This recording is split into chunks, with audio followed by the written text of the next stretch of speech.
बेटा electric dipole A B, electric dipole A B, A पर minus Q charge, B पर plus Q charge situated है, distance 2l, mid point O से r distance पे P point जहां पे find करना है intensity of electric field, intensity of electric field. क्या बेटा कहा गया, कंसीडर किया एक electric dipole A B, A पे नेगेटिव चार्ज, बी पर प्लस क्यू चार्ज सिचुएटेड है, distance between 2l, mid point O से r डिस्टेंस P पॉइंट जहां पर फाइंड करना है intensity of electric field, intensity of electric field. अब बेटा ये डिस्टेंस हो गई l और ये डिस्टेंस भी हो गई l, तो ये डिस्टेंस बेटा कितनी हो जाएगी, under root r square plus L square, under root r square plus L square. Pythagoras theorem apply कर दिया हम लोगों ने। तो नेगेटिव चार्ज से पूरी पॉइंट पर डेवलप हुआ intensity of electric field 1/4 pi epsilon naught q upon r square. अब r की वैल्यू बेटा आपको दिख रही होगी under root r square plus L square, तो E1 की value 1/4 pi epsilon naught q upon r square plus L square, r square plus, जब ये वैल्यू बेटा रखेंगे स्क्वायर से स्क्वायर रूट कैंसिल हो जाएगा। Intensity of electric field, intensity of electric field due to plus Q charge 1/4 pi epsilon naught q upon r square. R की value फिर से बेटा r square plus L square हो गई, तो E2 equal 1/4 pi epsilon naught q upon r square plus L square. फिर से बेटा एक बार चेक करते क्या कहा गया।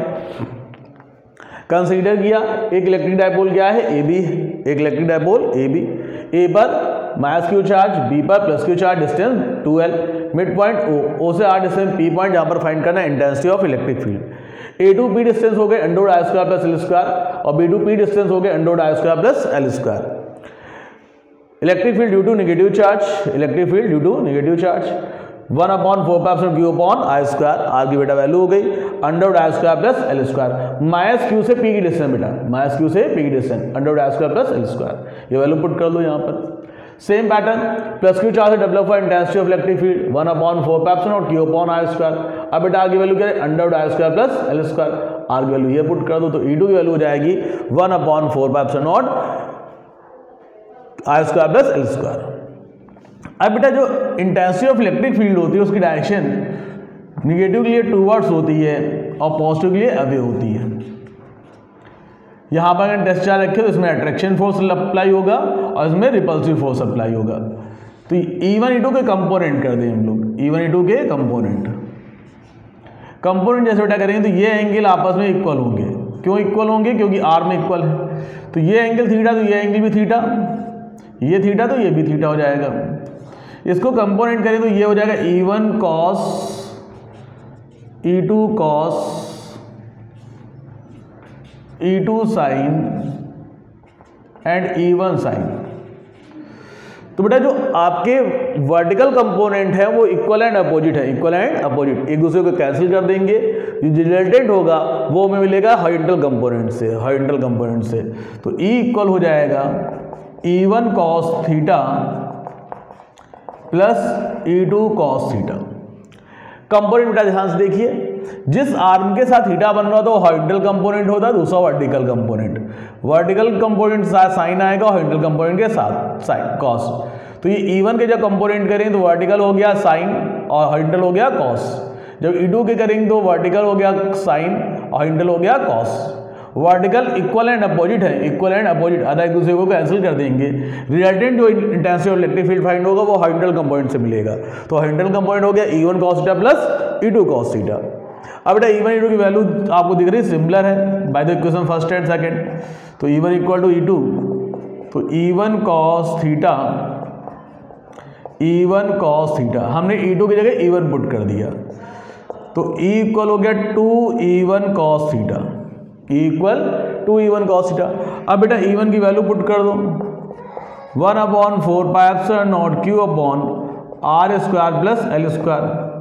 कॉस की बेटा वैल्यू हो जाएगी base upon hypotenuse, base upon hypotenuse.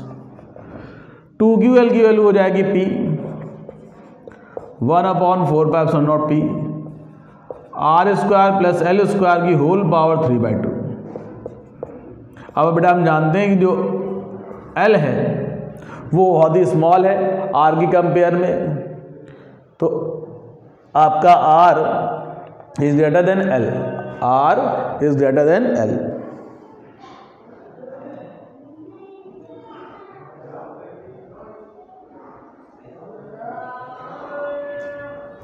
R is greater than L। तो E इक्वल आ जाएगा 1/4πε0 P अपॉन r² की होल पावर 3/2। 2 पावर कैंसिल हो जाएगा। E इक्वल आएगा 1/4πε0 P अपॉन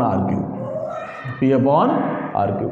बेटा ये आपका आ गया intensity of electric field due to electric dipole in equatorial position.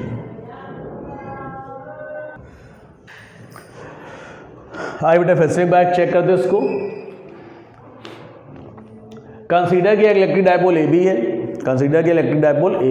A पर -q चार्ज, B पर +q चार्ज, बीच की distance 2L, mid point O से R से P पॉइंट जहाँ पर फाइंड करना है intensity of electric field. A to P distance √I² + L² and B to P distance √I² + L²। Electric field due to negative charge 1/4π Q upon r²। -q से बेटा P की distance है √I² + L², ये value put कर दो यहाँ पर। फिर intensity of electric field due to positive charge E2 आ जाएगा, सेम डिस्टेंस है दोनों में। अब बेटा इक्वेशन फर्स्ट और सेकंड से हमें क्लियर है कि E1 E2 आपस में इक्वल है, जो बेटा E1 E2 की डायरेक्शन है वो माइनस चार्ज में टूवर्ड्स है और प्लस में अवे है। इनके कंपोनेंट कर दो तो हॉरिजॉन्टल कंपोनेंट कॉस हो जाएंगे, vertical component sine. Vertical component equal and opposite एक दूसरे को कैंसिल कर देंगे, रिजल्टेंट जो है वो हमें मिलेगा हॉरिजॉन्टल कंपोनेंट से वैल्यू। तो E इक्वल हो जाएगा E1 cos theta plus E2 cos theta. E1 E2 equal थे तो E इक्वल हो गया 2E1 cos theta. E1 value उठा यहाँ से पुट कर दो। कॉस का बेटा फॉर्मूला होता है बेस अपॉन हाइपोटेनियस। 2QL बन जाएगा P, तो आपका फॉर्मूला आ जाएगा 1/4πε0 P अपॉन r² + L² की होल पावर 3/2। अगर बेटा हमारा डाइपोल जो है वो स्मॉल नहीं है, मतलब क्या है, इसका R जो है वो L से बहुत बड़ी वैल्यू ना हो, तो हम यही फॉर्मूला लगाएंगे। अगर R की वैल्यू L से बहुत बड़ी है तो उस समय क्या हो जाएगा, L² 0, तो L² 0 जाए तो 2 पावर कैंसिल हो जाएगी, 1/4πε0 P अपॉन r³ लगाना होगा।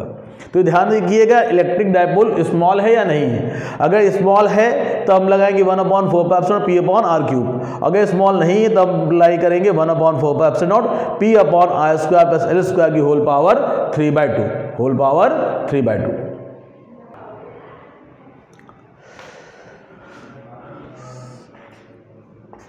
बेटा 3 माइक्रो और -3 माइक्रो कूलम के 2 चार्जेस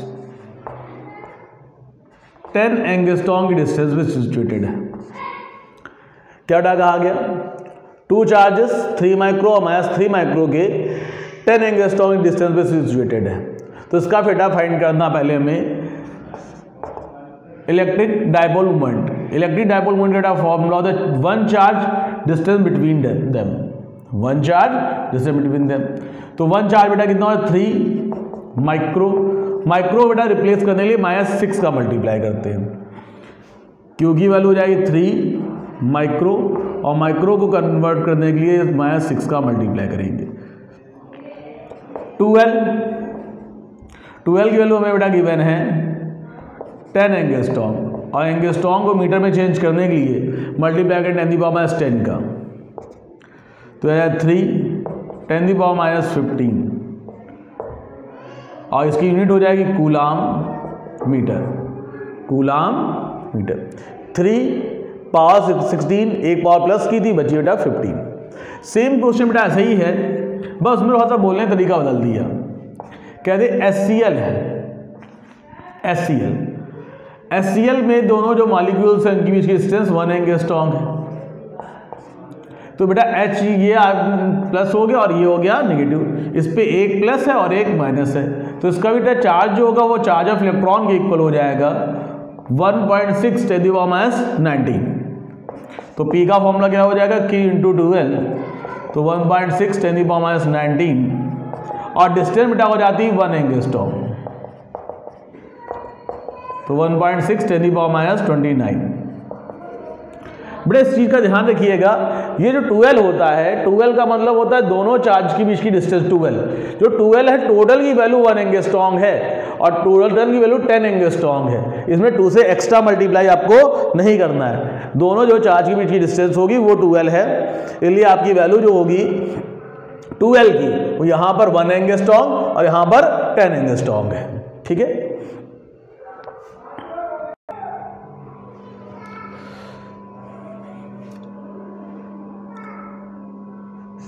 एक्सियल पोजीशन पर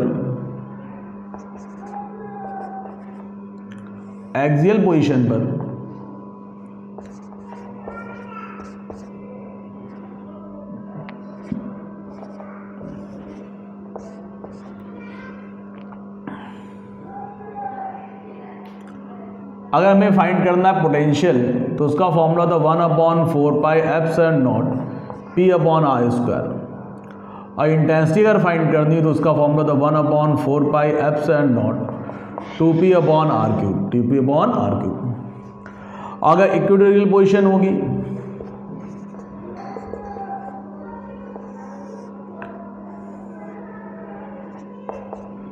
तो उसमें पोटेंशियल बेटा होता है 0 और इंटेंसिटी ऑफ इलेक्ट्रिक फील्ड होती है 1/4πε0 P/r³। अभी बेटा आपने देखा इससे पहले वाले क्वेश्चन में कि हमने आपको P सॉल्व करना बताया था।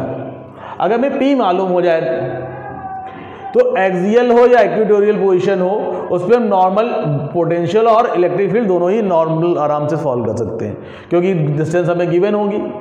तो पहले हमें क्या करना होगा, इन क्वेश्चनों में P फाइंड करना होगा। जब P फाइंड हो जाएगा तो जितनी डिस्टेंस पे हमें फाइंड करना होगा पोटेंशियल है electric field, potential and electric field, वो हम आर की वैल्यू यहाँ पुट कर देंगे और बहुत ही नॉर्मल आंसर आ जाएंगे। ये क्वेश्चन बेटा हम लोग कल के क्लास में डिस्कस करेंगे। इस पर बेस्ड जो न्यूमेरिकल है बेटा उसे हम लोग कल की क्लास में डिस्कस करेंगे।